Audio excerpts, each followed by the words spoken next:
15 வருஷம் முன்னாடி அங்கே விகடன் மாநாட்டு பத்திரிக்கையாளராக என் பயணத்தை ஆரம்பித்தேன். இன்றைக்கி இந்த இடத்துல நான் வந்து நிற்கிறதுக்கு முக்கிய காரணமாக என்னை நம்பி வழிநடத்தி இந்த படத்தில் ஒளிப்பதிவு செய்ய வாய்ப்பு கொடுத்த கார்த்திக் அண்ணாக்கு தான் உங்களை நன்றி சொல்ல முடியும்.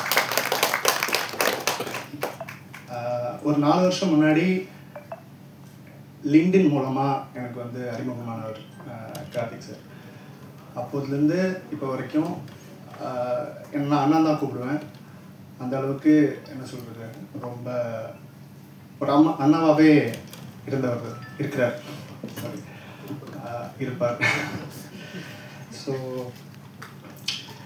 இந்த படத்தோட வேலை கரெக்டாக சொல்ல போனால் இந்த தேதிக்கு 3 வருஷம் முன்னாடி ஆரம்பித்தது.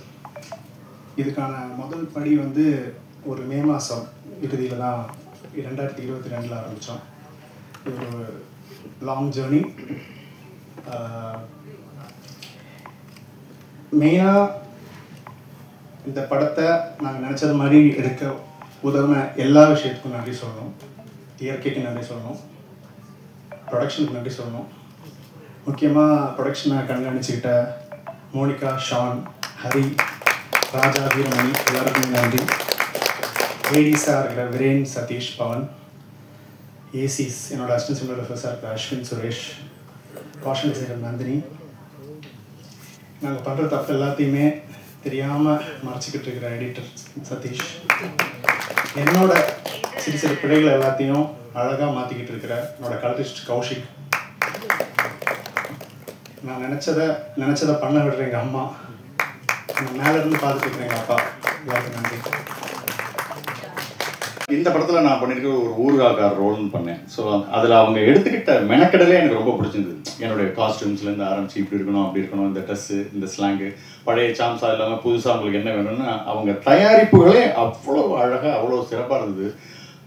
அந்த விதத்தில் எனக்கு ரொம்ப சந்தோஷம். ஒரு டிஃப்ரெண்ட்டான ஒரு ரோல், நல்ல ஒரு ஃபீல் குட் ஃபிலிமில் ஒரு நல்ல நோட்டபுளான ஒரு ரோல் பண்ணியிருக்கேன் அப்படிங்கிறது எனக்கு ரொம்ப ரொம்ப சந்தோஷமாக இருந்தது. படத்துக்கு சத்யராஜ் சார் ஒரு மிகப்பெரிய ஒரு பலமாக இருந்தார். அவரை உள்ளே கொண்டு வரத்துக்கு நாங்கள் நடித்த சீன்லாம் போட்டு காமிச்சு தான் சார் சத்யராஜ் சார் இது நான் நடித்ததெல்லாம் பார்த்து சத்யராஜ் உள்ளே வந்துருக்காருன்னா பார்த்துங்க, படம் நல்லா இருக்கும் போல இருக்கு அப்படின்னு நினச்சி வந்திருக்காரு. அதுதான் எனக்கு இன்னும் ஆச்சரியமாக இருக்குது. அதுக்கப்புறம் படத்துக்கு வைகை கோயில் வடிவேல் சார் பாடினது, இதெல்லாம் ரொம்ப ஆச்சரியமான ஒரு விஷயம். வைகை கோயில் வடிவேல் சார் வந்ததுக்கெல்லாம் காரணம் கார்த்திகேயன் சாரே சொல்லியிருக்காரு, இந்த படத்துடைய இபி மோனிகா மேடம் தான் அவங்க. ஸோ அவங்கள பார்த்துட்டு ஒரு விஷயம் இருக்குது, ஒரு விஷயம் நீங்கள் வேணும்னு ஆசைப்பட்டீங்கன்னா அவ்வளோதான். கேட்டுட்டா உங்களுக்கு கேட்குறவனுக்கு 2 விஷயம் இருக்குது, கிடைக்கும் கிடைக்கலன்னு. கேட்காதவனுக்கு இல்லை அப்படிங்கிற பதில் மட்டும்தான் இருக்குது. அந்த விதத்தில் மோனிகா கேட்குறோம் வடிவேல் சார்ட்ட பாடுறாரு, அவர் விருப்பம் அப்படின்னாங்க, பாட்டாரு கேட்டார். இன்னைக்கு ஜம்முன்னு இன்னைக்கு ஒரு ப்ரமோஷன்ஸுக்கு அப்படி ஒரு ஹெல்ப்ஃபுல்லாக இருக்கக்கூடிய ஒரு விஷயம் நடந்திருக்கு. ஸோ இந்த டீம் எவ்வளோ டீசெண்டான டீம் அப்படின்னாக்க, ஜென்ரலாக ஒரு படம் ஆரம்பிக்கும் போதே சார் இது லோ பட்ஜெட் ஃபிலிம் சார், என்னுடைய பேமெண்ட் சப்போஸ் ஃபார் எக்ஸாம்பிள் நான் 1 lakh அப்படின்னு சொல்லி வச்சுக்கலாம், இது ரொம்ப லோ பட்ஜெட் சார், சரி நீங்கள் எவ்வளோ சொல்கிறீங்க, ஒரு 15,000 ரூபாய்க்கு பண்ண முடியுமா அப்படின்னு பாதாளத்துலேருந்து அவங்கள திருப்பி தூக்கிட்டு வர மாதிரி ஆகிடும். பட் மோனிகா மேடம் அந்த டீமே அது ஒரு டீசென்ட்டு. எவ்வளோ சார் அவங்க பேமெண்ட்? 1 lakh. ரொம்ப சின்ன படம் சார், கொஞ்சம் குறைச்சிங்க, எவ்வளோமா, 98,000 ரூபாய்க்கு பண்ணிக்கிறீங்களா சார் அப்படின்னு கேட்குற அளவுக்கு அவ்வளோ சினிமாவுக்கு சம்மந்தம் இல்லாமல் வெள்ளந்தியான ஒரு அற்புதமான ஒரு நேர்கள். என்னம்மா என்ன தவிர பாக்கியெல்லாம் பாதிக்கப்பட்டிருப்பாங்க போல இருக்காங்க. அந்தளவுக்கு ரொம்ப டீசெண்டான அந்த டீமே ரொம்ப டீசென்ட். ஸோ இன்றைக்கி ட்ரீம் வாரியர் கதவு எப்படி திறந்தா மாதிரியோ இந்த டீம் இதே பேஷனோட இந்த மாதிரி வேலை செஞ்சுட்டு போனாங்க. நாளைக்கு வார்னர் பிரதேசை இவங்களுக்காக கதவுகள் திறக்கும் அப்படின்னு நல்ல டீம். சில நேரத்தில் சொல்ல வேண்டிய விஷயம் நேரம் காரணமாக மறந்து போயிடுன்றது. காளி வெங்கட் சார் பற்றி தான் சொல்லணுன்னு இருந்தேன். நான் ரொம்ப பொறாமைப்படக்கூடிய ஒரு நடிகராக இருக்கார். சில நேரத்தில் நானும் அவரும் காம்பினேஷனில் நடிக்கும்போது இவர் நடிக்கிறாரா இல்லை யதார்த்தமாக இருக்காரா இல்லை இதுக்கப்புறம் தான் நடிக்க போகிறாரான்னு குழப்பம் வர அளவுக்கு அவ்வளோ யதார்த்தமான ஒரு பர்ஃபார்மன்ஸு. அவரோட கார்கி படம்லாம் பார்த்து நான் அவ்வளோ வியந்திருக்கேன். ஸோ அற்புதமான ஒரு அட்டகாசமான ஒரு யதார்த்தமான ஒரு நடிப்பு காளி வெங்கட்டோடது. ஸோ இன்னும் பல உயரங்கள், இன்னும் பல படங்கள் இருக்குது. அவர் எனக்கு என்ன ஒரு ஆச்சரியம்னா, திடீர்னு ஹீரோவாக நடிச்சிட்டு இருக்காரு, திடீர்னு வேற ஒரு படத்தில் புல்லட்னு ஒரு படத்தில் நடிச்சிட்டு இருக்கேன், அங்கே அது ஒன் ஆஃப் த ரோலாக பண்ணிட்டு இருக்காரு. எப்படி இதை பேலன்ஸ் பண்ணுறாரு எனக்கு சீரியஸாகவே ஒரு ஆச்சரியமான ஒரு விஷயமா இருக்குது. அவரோட நடிப்புக்கு இன்னும் பல அற்புதமான படங்கள் காத்திருக்கு. ஸோ அவருடைய நட்புக்காக வந்திருக்கிற ரமேஷ் திலக், கலையரசன் இருவருக்கும் என்னுடைய நெஞ்சார்ந்த நன்றிகள். சமீபத்தில் அவங்க பார்த்து ஹாட்ஸ்பாட் படத்தில் கலையரசன் சார் பண்ணதும் டூரிஸ்ட் ஃபேமிலியில் ரமேஷ் செலக்ட் பண்ண ரோலும் எனக்கு ரொம்ப பிடிச்சிருந்தது. எங்கள் படக்குழுவுக்கு நீங்கள் வந்திருந்து ரொம்ப தேங்க்ஸ். தேங்க்யூ. எடுத்து முடித்த பிறகு தான் என்னை பாட்டு எழுத கூப்பிட்டாங்க. படத்தை பார்த்துட்டு தான் பாட்டு எழுதணும். அதுக்கு மேலே நான் வந்து நன்றி சொல்ல வேண்டியது இயக்குனர் கார்த்திக் சார் அவர்களுக்கு, இசையமைப்பாளர் பாலசாரங்கன். அவங்க படம் பார்க்க சொல்லும்போது எனக்கு கேட்டாங்க, படம் எடுத்துட்டோம் சார், ஒரு வாட்டி பார்க்க முடியுமான்னாங்க. அப்போ நான் சொன்னேன், யார் நடித்தது அப்படின்னா காளி வெங்கட்டன் அப்படின்னாங்க. அப்போ அவசியம் பார்க்கலாம், ஏன்னா காளி வெங்கட்டனுடைய எல்லா படங்களையும் அவர் இருந்தாவே அந்த படத்துக்கு ஒரு ஈர்ப்பு இருக்கும். இது வந்து இந்த மேடைக்காண்டி சொல்லலை, எந்த கதாபாத்திரம் கொடுத்தாலும் அதுவாக மாறக்கூடிய ஒரு சில கலைஞர்களில் மிக முக்கியமானவர் அவர் அப்படிங்கிறது நம்ம எல்லாருக்குமே தெரியும். நிறைய விஷயங்கள் வந்து அவரை நான் வந்து ஃபாலோ பண்ணிட்டு இருக்கேன். அப்படிங்கும்போது படம் பார்க்கும் பொழுது நான் போய் படம் பார்க்க போகும் பொழுது என்னச்சுன்னா, வேற யார் நடிச்சுக்கிறாங்கன்னா எல்லாமே அப்புறம் சொன்னாங்க, ரோசிலேருந்து எல்லாருமே சொல்லும்போது வியாபாரத்துக்கான ஒரு களம் வேணுமே, என்ன பண்ணுறது அப்படின்னு யோசிச்சுட்டு தான் அந்த படத்தை பார்க்க போனேன். ஆனால் இந்த படம் வேற யாரையுமே தேடலை. அங்கே போனதுக்கு பிறகு இந்த படத்துக்கு இது போதும் அப்படின்னு அந்த படம் ரொம்ப அழுத்தமாக அதில் வந்து சொல்லியிருந்தாங்க. படம் பார்த்துட்டு நான் ரொம்ப 2 நாள் வந்து அந்த யோசனையிலே இருந்தேன். அப்புறம் நிறைய நாங்கள் பேசும்போது சொன்னோம், இல்லை ஆரம்பிச்சிடலாம் அப்படின்னோம். அப்படியே தான் ஆரம்பிச்சு அந்த பாட்டு எனக்கு வந்தது. ரொம்ப நாள் கழித்து ஒரு படத்தில் மனசுக்கு பிடிச்ச மாதிரி சில பாடல்கள் எழுதுவதற்கான களம் இதில் அமைஞ்சிச்சு. இப்போ நீங்கள் கேட்டது வந்து ஒரு கமர்ஷியல் சாங்காக இருந்தாலும் அதுவும் இந்த கதைக்கு ரொம்ப தேவையான ஒரு பாட்டு தான் வடிவேல் சார் பாடினது. அதுக்கப்புறம் இப்போ கேட்டிருப்பீங்க தந்தைக்கும் மகளுக்கும் உள்ள பாட்டு. அதுக்கப்புறம் வந்து வாழ்வியலை பற்றியான ஒரு பிலாசபி உள்ளுக்குள்ளே இருக்குது. ஒரு பாரதியார் பாட்டை ஒன்று யூஸ் பண்ணியிருக்கோம். இது எல்லாமே பார்க்கும்போது பார்த்திங்கன்னா ரொம்ப கதையோடு ஒட்டுன பாடல்கள் அமைஞ்ச படமாக இதை நான் பார்க்குறேன்.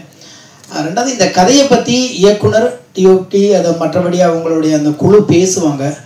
இருந்தாலும் எனக்கு வந்து நிறைய படங்களை பார்த்துக்கிட்டே இருக்கும். இன்றைக்கி நிறைய நமக்கு வாய்ப்புகள் கிடைக்கிது. ஓடிடியாக இருக்கட்டும், திரையரங்கமாக இருக்கட்டும், செல்ஃபோனில் இருக்கிற ரீல்ஸ் அல்லது ஷார்ட்ஸ் எது இருந்தாலும் எல்லாமே ஒரு குறும்படம் மாதிரி தான் நம்ம பார்த்துட்ருக்கோம்.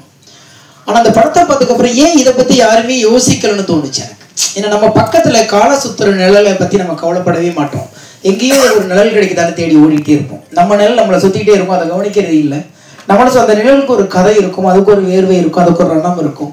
அப்படி பக்கத்தில் செதறி கிடக்கிற எந்த இதுவுமே நம்ம கவனிக்காமல், பொதுவாக அது கூட இடையில ஒரு இன்டர்வியூவில் நான் சொல்லியிருந்தேன், ஆகாயம்னு சொன்ன உடனே நம்ம எல்லாருமே அண்ணாந்து தான் பார்க்குறோம். ஆகாயம் அண்ணாந்து பார்த்தா தெரியாது, இப்படி பார்த்தாவே தெரியும். ஏன்னா நம்மளுடைய பாதத்தோடைய அடிப்பகுதி மட்டும்தான் பூமியில் இருக்குது. நகைக்கண்ணிலிருந்து ஆகாயம் தொடங்குகிறது. ஆகாயத்தில் தான் உடம்பே இருக்குது, பூமியோட பாதம் மட்டும்தான் பூமியில் இருக்கு. அப்போ ஆகாயம்னே தூரமாக இருக்கிறதும் ஆகாயம்னே சொல்லி பழகி போன நமக்கு கதனாவே கற்பனாவே நம்மளை தாண்டி ஏதோ ஒன்று யோசிக்கணும்னு நினைக்கிறோம். அப்படி இல்லை, நம்மளை சுற்றி பக்கத்தில் எக்கச்சக்கமான உணர்வுகள் புதிந்த கதைகளும் மனிதர்களும் இருக்காங்கிறத ரொம்ப அழகாக சொல்லியிருக்காரு கார்த்திக் சார். இந்த படத்தில் நானும் ஒரு ஓரத்தில் இருக்கிறது வந்து நான் ரொம்ப பெருமையாக நினைக்கிறேன். இன்னும் சொல்லப்போனால் எனக்கு மனசுக்கு பிடித்த பாடல்கள் இதில் நிறைய வந்திருக்கு. கேளுங்க, ஆதரவு கொடுங்க. ரொம்ப சின்ன படம், ஆனால் ரொம்ப வலிமையான படம், உணர்வுகளை அழகாக பதிவு பண்ணுற படமாக இருக்கும். நிச்சயமாக உங்களுடைய ஆதரவு கொடுத்தீங்கன்னா இந்த மாதிரி நிறைய சின்ன படங்கள் வரும். காளி வெங்கட்டண்ண உங்கள் பசிக்கு இன்னும் நிறைய தீனி தேவைப்படுகிறது. திரையுலகம் கொடுக்கும் என்ற நம்பிக்கை எனக்கு இருக்கிறது. வாழ்த்துக்கள். I have to tell one beautiful thing in this Madras Matinee movie is I didn't see any hierarchy. Director, cameraman, the artist, production boy, எல்லாருமே equal, same. அது வந்து film industry ரொம்ப கம்மி. So and the way how Karthik sir, his debut film, but the way how he treated each and every person in the set, அது ரொம்ப முக்கியம். And I have to say thank you and thanks a lot for having such a gratitude and attitude. Second thing, Karthik sir's first movie, his own writing, his own production. So on the tension jasti, like all work is there, but not even 1 second he has shown that anger or frustration upon any of the people in the set. So on the patience, hats off to you. And third thing, actually I think even Kali Venkat sir will also say yes, we lived it. We were giving life to the character, and each and every character who has acted in this, I think they have the same comment. And when I actually watched the preview, எனக்கு தோணுது like each and every character was very important. Even the Naikutti, okay, I'm not saying the story, but you will have that moment in your with you, you know, like even that dog was actually not acting but living with us. So I think I accidentally happened to be in this film only because of Karthik sir, and they all come from IT background, no film background, no film experience. He hasn't assisted with anyone, but the way how they dealt professionally with this film was marvelous. Even experienced film industry people will stand back, and I think we should study from it. And I have to say Monica and Shion, they were there looking after the production with no production experience, but fantastic, marvelous job. Thank you. And of course Roshni and my son, you know, I think we lived, and I think I used to pull his leg a lot, and but I wanted to give him confidence. He used to lose confidence. Like he's one who comes inside other tappa, is it okay, you know, ange celebrity irukku, what I don't understand what do you mean by the celebrity and all. So he'll be like standing apart. I'm like, why you do that? We all are together, we all are giving life, and once you go home and that's the end of it. And if someone calls for the next movie, yes, we'll do. Otherwise, we'll be thinking, who will be going to call us, waiting for an opportunity. So that's it. So I have to say thank you for all. Thank you, Dream Warrior Productions. And yeah, please make this movie a successful one for the media, because I think after a long time, knowing a film, having a film content which is very real to our life, which we all can relate, that is something, that is the content with this movie. So it's going to be real, and please promote us. Thanks a lot. மீட்டுக்கு நான் வரல, shooting வந்து அதற்கு காரணம் வந்து காளி Venkat sir. அவர் கூட தான் ஷூட்டில் இருந்தேன். அந்த தேதிகளை நான் மிஸ் பண்ணியிருந்தேன்னா மறுபடியும் 2028 தான் அந்த தேதிங்கிறது கரெக்டாக சொன்னாங்க. அதனால நான் சார் கூட நான் உனக்கு 4-5 படத்தையும் கெடுத்துருவான்னு நினைக்கிறேன். கலை ப்ளீஸ். ஸோ எனக்கு நீங்கள் கொடுத்த அந்த சக்ஸஸ் வந்து ஒரு சப்போர்ட் வந்து உண்மையிலேயே என் கெரியரில் நான் ஒரு 14 வருஷமாக சினிமாவில் இருக்கேன். அந்த நீங்கள் எழுதின ஒரு ரிவ்யூவும் எனக்கு வந்து அவ்வளோ டச்சிங்காகவும் ரொம்ப பர்சனலாகவும் எனக்கு ரொம்ப மோட்டிவேட்டிங்காகவும் இருக்குது. இன்னும் தைரியமான வேலையில் நான் செய்கிறது கரெக்ட் தான், நான் போய்கிட்டே இருக்கலாங்கிற ஒரு தைரியத்தை கொடுத்தது, அதற்கு மிகப்பெரிய நன்றி. இரண்டாவது நன்றி வந்து நான் காளி வெங்கட்டுக்கு சொல்லணும். ஏன்னா இந்த மாதிரி அவர் சொன்னார், இந்த மாதிரி மெட்ராஸ் மேட்னி ஒரு இது வச்சுருக்கோம், ட்ரைலர் லான்ச் வாடா அப்படின்ட்டு. நான் காளிக்கிட்ட சொன்னேன், காளி இந்த மாதிரி நான் ப்ரெஸ் இதுக்கு முன்னாடி மீட் பண்ணல, என் ப்ரெஸ்ஸுக்கே நான் போனேன் எப்படி இருக்கும், நீ வா நான் உனக்கு ஒரு ஆப்பர்ச்சுனிட்டி கொடுக்குறேன், இதை நீ யூஸ் பண்ணிக்கோ அப்படின்னு இந்த ஸ்டேஜ் எனக்கு கொடுக்குறேன். அண்ட் சார் இந்த படம் பிளாக் பஸ்டர், டோன்ட் வரி, நான் ஷோராக சொல்கிறேன் இந்த படம் பிளாக் பஸ்டர். ஏன்னா நான் இன்னும் படம் பார்க்கல. இதற்கான 3 காரணங்கள் நான் சொல்கிறேன். ஒன்று, எஸ்ஆர் பிரபு சார் வாங்கியிருக்காரு, ஏன்னா கதைக்கு ரொம்ப இம்பார்ட்டன்ட் கொடுத்து ஒன்று வாங்குவாங்க. செகண்டு, நாங்களே ட்ரைலரையும் பார்த்தோம், சாங்ஸும் கேட்டோம், எல்லாமே ரொம்ப பரமானது. மூன்றாவது, ஒரு படம் நம்ம ஷூட் முடிச்சுட்டு அதுக்கப்புறம் அதுக்கான டப்பிங் வேலைகள்லாம் முடிச்சுட்டு நல்ல ஒரு படம் பண்ணியிருக்கோம்னா நம்மளுடைய பாடி லாங்குவேஜ்லேயே நமக்கு தெரிஞ்சிடும் என்ன நம்ம பண்ணியிருக்கோம். நான் காளி வெங்கட் சார் கூட ஒரு 1.5 மாசமா டிராவல் பண்ணிட்டு இருக்கேன் ஒரு ப்ராஜெக்டுக்காக. ஆனவர்த்தி முச்ச கட்டத்தை சுற்றிட்டு அதாவது இப்படிதான் இருக்கு, என்னடா அப்படின்னா இல்லை மெட்ராஸ் மேப்பிங், சரி அப்போ படம் பிளாக் பஸ்டர், அதனால இப்படி இருக்காரு போலன்றதுக்காக. அண்ட் இன்னும் எனக்கு ரொம்ப நெகிழ்ச்சியா இருக்குது என்னன்னா, இவர் வாழ்ற இந்த நாட்கள்ல நம்ம வாழும்போது நமக்கு அந்த வாழ்க்கை ரொம்ப அர்த்தப்படுது காளி சார் இருக்கிற இந்த டைம்ல. பிளஸ் ஷூட்டிங் டேஸ்ல காளி சார் இருந்தாருன்னா ஏன் ரொம்ப நல்லா இருக்கும்னா நீங்க என்ஜாய் பண்ணியிருப்பீங்க. எனக்கு தெரியும் நீங்க காளி சார் இருந்த படங்கள்ல கண்டிப்பா என்ஜாய் பண்ணியிருப்பீங்க. ஏன்னா நம்ம தமிழ் சினிமா ஆரம்பிச்சு ஒரு 5-6 தலைமுறையா டிஜிட்டலுக்கு முன்னாடி ஃபிலிம் எப்படி இருந்தது, அதுக்கு முன்னாடி எப்படி இருந்தது, இந்த எல்லா ஸ்டோரிஸும் ஒரு மூத்த நடிகராக ஒரு நம்ம கொடுத்துக்கிட்டே இருப்பாரு. ஸ்டேஜ் தான்டா, சாரி. ஸோ எல்லா ஒரு அறிவுரையும் நம்ம கொடுத்துட்டே இருப்பாரு. அந்த காலத்தில் நாங்கள் என்ன சாப்பிடுவோம், நைட்ல எப்படி தூங்குவோம், அந்த லெவலில் கொடுத்துருப்பாரு. ஸோ இந்த அறிவுரை இப்போ யாருமே இதெல்லாம் ஷேர் பண்ணுறது கிடையாது. இது ஒரு சக நடிகர்களுக்கு யாருமே இதெல்லாம் கொடுக்கறது கிடையாது. அதை எங்களுக்கு கொடுக்கறதுக்காகவே மிகப்பெரிய நன்றி. சொல்ல வேண்டியதெல்லாம் சொல்லிட்டேன்னு நினைக்கிறேன். காளி, நீங்கள் வந்து கொண்டாடப்பட வேண்டியவர், ஏன்னு உங்களுக்கே தெரியும். நான் இது மூலமா ஐநா சபைக்கு ஒரு கோரிக்கை வைக்கிறேன். இந்த வருஷத்துக்கு ஒரு நோபல் பிரைஸ் காளி வெங்கட் கொடுத்தே ஆகணும். ப்ளீஸ். உங்கள் குழுவிற்கு மிகப்பெரிய வாழ்த்துக்களும் நன்றிகளும். காளி சார், நன்றி சார். படம் வந்து உங்களோட எல்லாரோட வீட்லேயும் எல்லாரோட கார்னர், உங்கள் வீட்டு நுட்களையும் இதெல்லாம் நீங்கள் பார்த்துருப்பீங்க. உங்கள் வீட்டில் இருக்கிற ஒரு கேரக்டர்ஸாக இருக்கலாம், ஒரு அக்கா, அம்மா, தம்பி, எல்லாரையும் நீங்கள் வந்து ரிலேட் பண்ணிக்கலாம். ஸோ எல்லா சிச்சுவேஷன்ஸுமே இது வந்து ஆமாம்ல, இது எனக்கும் நடந்தது, ஆமாம் இந்த மாதிரி ஒரு தம்பி எனக்கும் இருக்குது, இந்த மாதிரி அக்கா எனக்கும் இருக்காலன்னு சொல்கிற அளவுக்கு அந்த அளவுக்கு ரியலிஸ்டிக்காக வந்து இருந்தது அந்த கதை ஆக்சுவலாக நான் படிக்கும்போது. ஸோ அதனால வந்து இம்மீடியட்டாக நான் வந்து இதை வந்து விடவே கூடாது அப்படின்னு சொல்லிட்டு ரொம்ப கெட்டியாக பிடிச்சிக்கிட்டேன். ஸோ இந்த படம் வந்து எனக்கு ரொம்பவே க்ளோஸ் ஹார்ட்டடான ஒரு ஃபிலிம். நான் ரொம்ப வயசானா கூட வந்து இப்படி ஒரு படம் நடிச்சிருக்கேன்ட்டு ரொம்ப பெருமையாக சொல்லுவேன். அப்படி ஒரு படம் எனக்கு மெட்ராஸ் மேட்னி.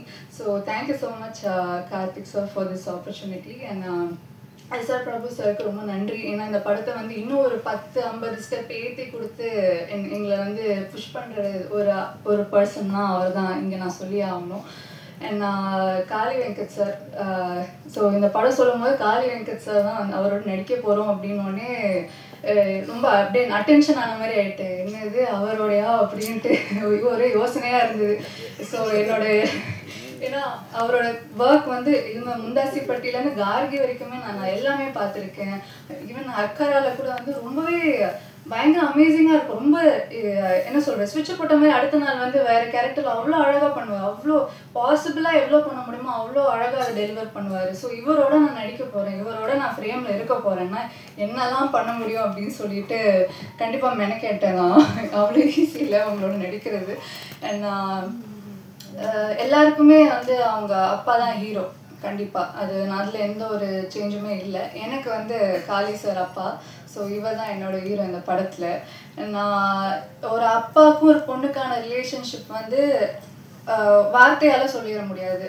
அது வந்து ஒரு அப்பா ஒரு பொன் குழந்தைய பெற்ற அப்பாவுக்கு தான் அந்த ஃபீலிங் தெரியும்னு சொல்லுவாங்க. ஸோ அதை வந்து எந்த ஒரு பெரிய ஒரு ட்ராமா, எந்த ஒரு பெரிய ஒரு சர்ச்சை இதெல்லாம் இல்லாமல் அழகாக பியூட்டிஃபுல்லாக சீன்ஸ்லேயும் எமோஷன்லேயும் வந்து இது டெலிவர் பண்ணியிருக்காங்க. ஸோ அதுக்கு வந்து டைரக்டர் சாருக்கு தான் வந்து பெரிய பாராட்டு நான் சொல்லி ஆகணும். அண்ட் அதில் என்ன காஸ்ட் பண்ணியிருக்காங்கன்றமோ இதில் நானும் இருந்திருக்கேன் அப்படின்ற மாதிரி இருக்கு எனக்கு.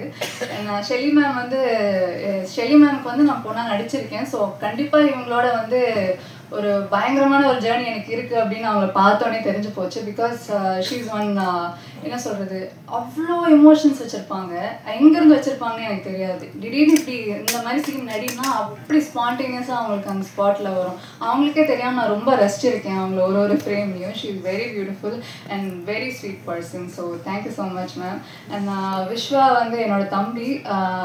ஆனந்த் சார், கார்த்திக் சாருக்கு அப்புறம் விஸ்வா கிட்டேருந்து அந்த படத்தோட தொடக்கம் எனக்கு ஆரம்பிச்சுது. ஸோ ஸ்டார்டிங்கில் வந்து இவங்களை வந்து கூப்பிட்டு ஒரு டெஸ்ட் எடுத்து பார்ப்போம், இவங்க செட் ஆவாங்களான்னு ஆரம்பிக்கவும் தம்பியோட தான் ஒரு சீன் வச்சுருந்தாங்க. ஸோ டயலாக்ஸ் எல்லாம் கொடுத்துருந்தாங்க. நானும் மனப்படம்லாம் பண்ணி நைட்லாம் உட்காந்து படித்து போய் நின்னா அந்த டயலாக் எதுவுமே வேண்டாம், நீங்களா நடிங்க அப்படின்ட்டாங்க. சரி நடிப்போம் அப்படின்ட்டு இவர் பார்த்தேன், மேலே கீழே பார்த்தேன் விஸ்வாவை, என்ன பண்ண போகிறான் இவன் நம்மள அப்படின்ற மாதிரி இருந்தது. அண்ட் இன்ஸ்டண்ட்டாக எங்களுக்கு அங்கே ஸ்பார்க் ஆயிடுச்சு. ஒரு சிப்ளிங், ஒரு பிரதர்லி ஃபீல் வந்துருச்சு எனக்கு.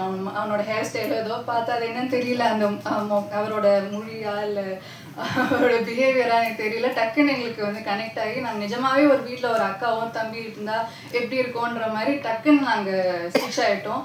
ரொம்பவே அழகாக இருந்தது. அவரோட நடித்த அந்த சிஸ்டர் அந்த ஃபீலிங் எல்லாமே ரொம்ப அழகாக வந்திருக்கு படத்தில். கண்டிப்பாக உங்களோட தம்பியோ அக்காவுக்கோ அந்த மாதிரியான ஒரு ரிலேஷன்ஷிப் நாங்கள் அழகாக பிரதிபலிச்சிருக்கோன்றதை நான் நம்புகிறேன். கண்டிப்பாக நீங்கள் அதை பார்த்து ஃபீல் பண்ணுங்கள் அந்த படத்தில்.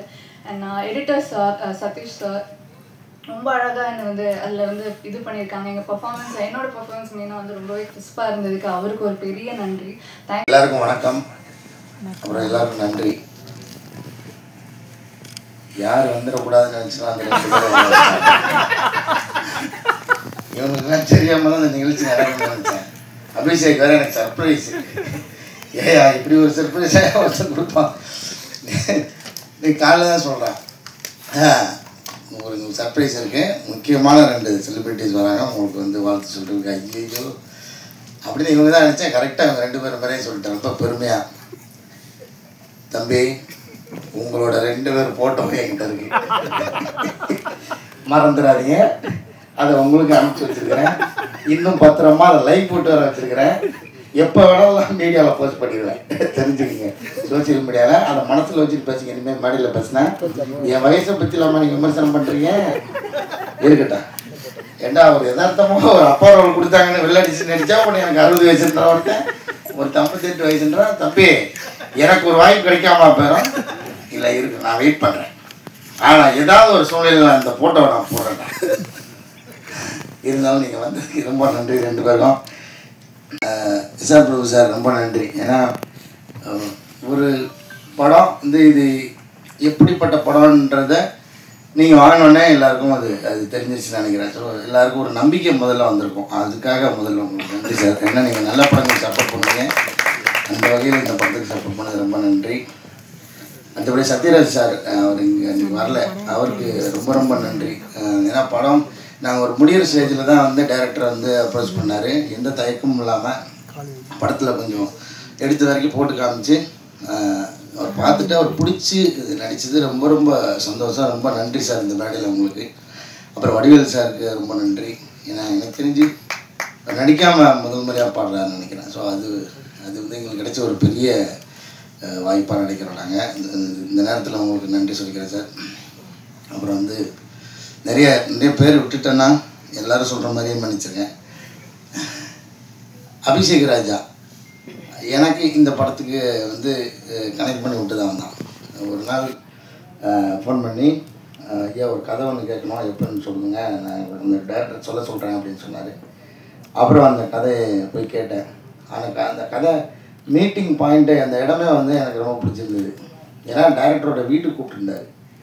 ஸோ ஒரு தயக்கம் இல்லாமல் வீட்டுக்கு கூப்பிட்டு ஒரு தொழில் சார்ந்து நான் பெரும்பாலும் நான் வீட்டில் யாரையும் கூப்பிட்டு சந்திச்சது நான் வெளியில் எங்கேயாவது ஒரு புது இடத்துல என்னோடய அலுவலகத்தில் அப்படி தான் சந்திப்பேன். ஸோ வீட்டுக்கு கூப்பிடும்போது எனக்கு ஒரு நெருக்கம் இருந்துச்சு அதில். அப்போது ஃபஸ்ட்டு நான் போனது வந்து கொஞ்சம் தயங்கிட்டு தான் போனேன். ஏன்னா இப்படி இந்த மெயின் லீடு அப்படின்லாம் சொல்லிட்டா நம்ம இந்த குணச்சித்திர கதாபாத்திரத்துக்கு கூப்பிடாமல் போயிடறாங்கன்னு ஒரு பயம். அதுக்காக பண்ணலாமா வேணாமான்ற ஒரு தயக்கம் தான். பட் இந்த படம் அப்படி மெயின் லீடு அப்படின்னு இருக்காது. எனக்கு தெரிஞ்சு இது எல்லா கேரக்டர்ஸும் ஒரு பில்லராக இருக்கும். இந்த கதை அப்படி இருக்கும். அப்புறம் அந்த கதையை அவர் சொன்னார். அதுக்கப்புறம் எனக்கு அந்த பயம் தெளிஞ்சிருச்சு. ஏன்னா அந்த ஒரு வழக்கமான ஒரு அந்த சினிமாட்டிக் அந்த எக்ஸ்பீரியன்ஸில் இல்லாமல் இது வேறு ஒரு டைமென்ஷன் அந்த கதை சொன்னார்.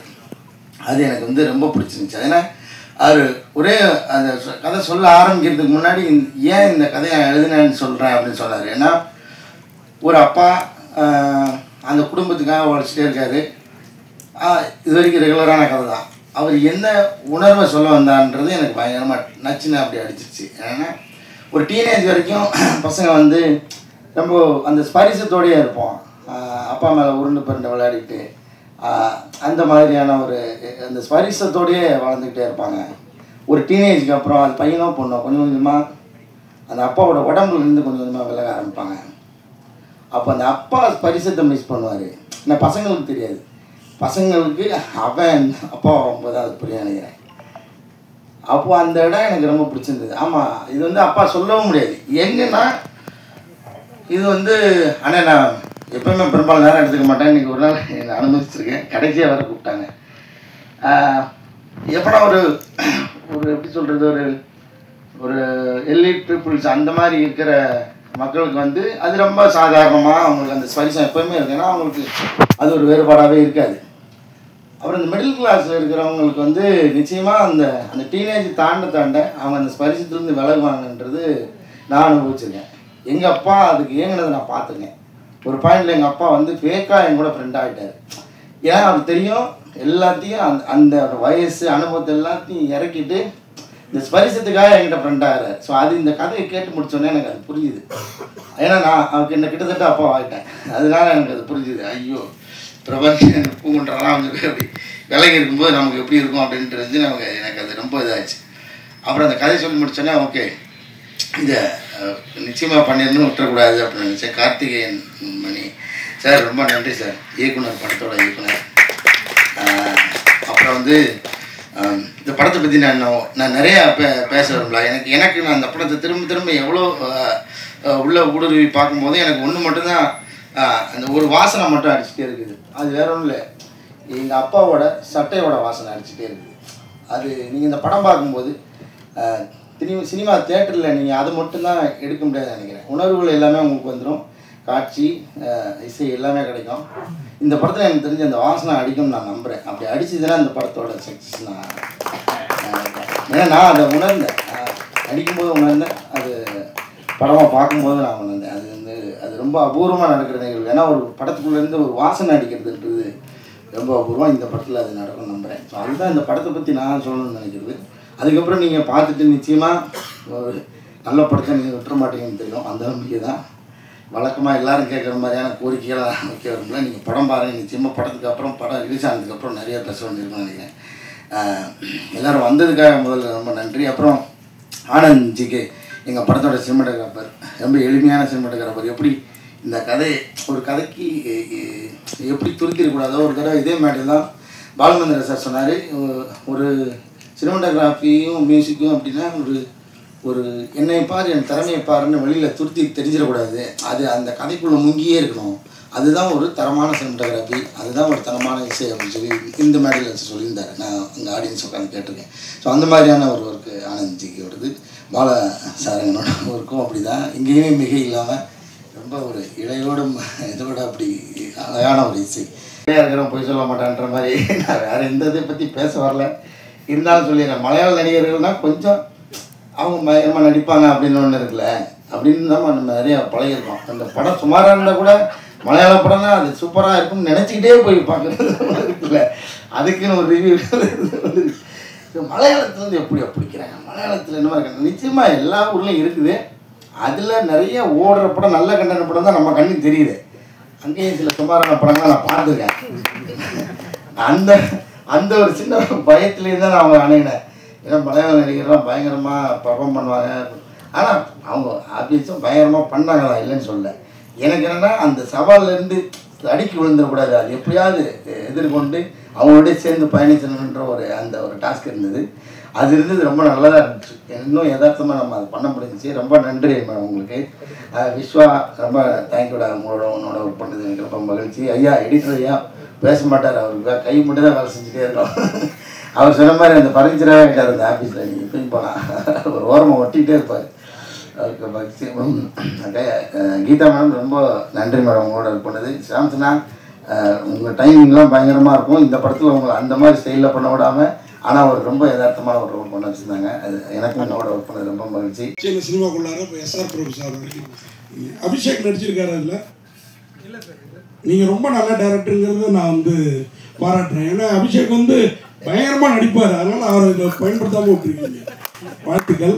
அப்புறம் அவர் சொல்கிறப்ப நீங்கள் சொன்னீங்க இந்த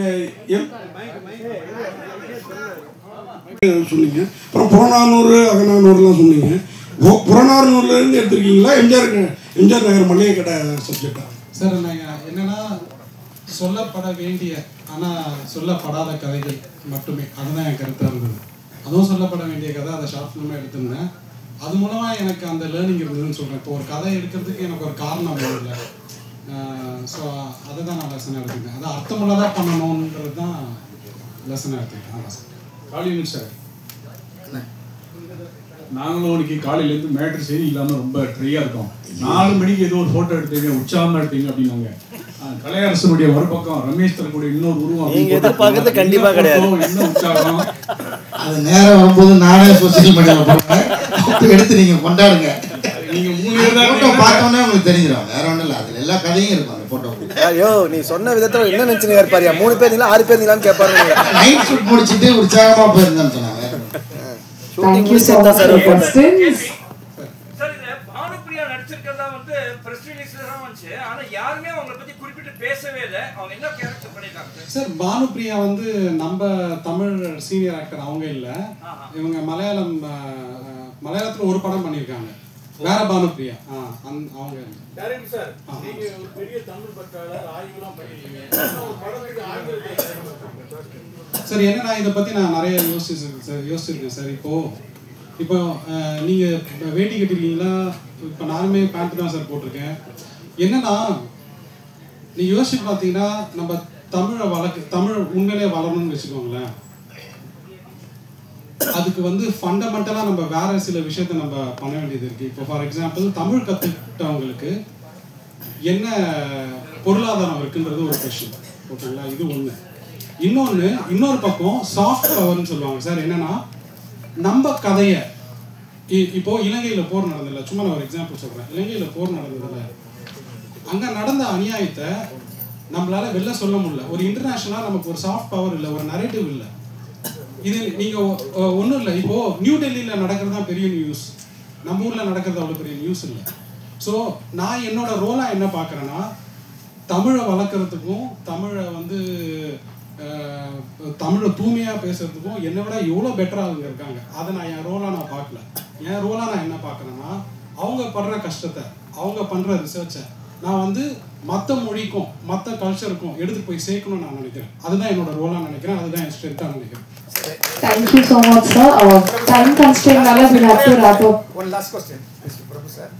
What was that X factor which made you support this book? Any one factor? And simplicity and strength of the content. கண்டென்ட்ல வந்து ரொம்ப சிம்பிளான ஒரு கதை இருக்கு, பட் அது ரொம்ப ஸ்ட்ராங்கா வந்து நம்ம ஃபீல் பண்ண வைக்கிறதுல. அண்ட் ஆடியன்ஸ் ஆல்சோ சிம்பிள் ஸ்டோரிஸை வந்து ரொம்ப லைக் பண்றாங்க இப்போ இருக்கிற சூழ்நிலையில. I think it is a simple story, but ஆனால் நம்மளோட ஒவ்வொருத்தரோட வாழ்வியலை பிரதிபலிக்கிற ஸ்டோரிங்கிறதுனால இது எல்லாருக்கும் பிடிக்கும் அப்படிங்கிற ஒரு நம்பிக்கை தான். படம்லாம் இருக்காங்க, படம் பக்காவா இருக்கு. மேட்னி சொன்னா அந்த பசங்களாம் வெளியில போன பிறகு ஒரு நீங்க அது ரொமான்ஸ் இருக்குன்னு சொன்னீங்க, இருக்கு அதெல்லாம் ஒரு மீனிங் இருக்கு அப்படிங்கிறது. நீங்க இது ஒரு ரொமான்ஸ்ல ஃபீல் பண்ண போல. Beautiful.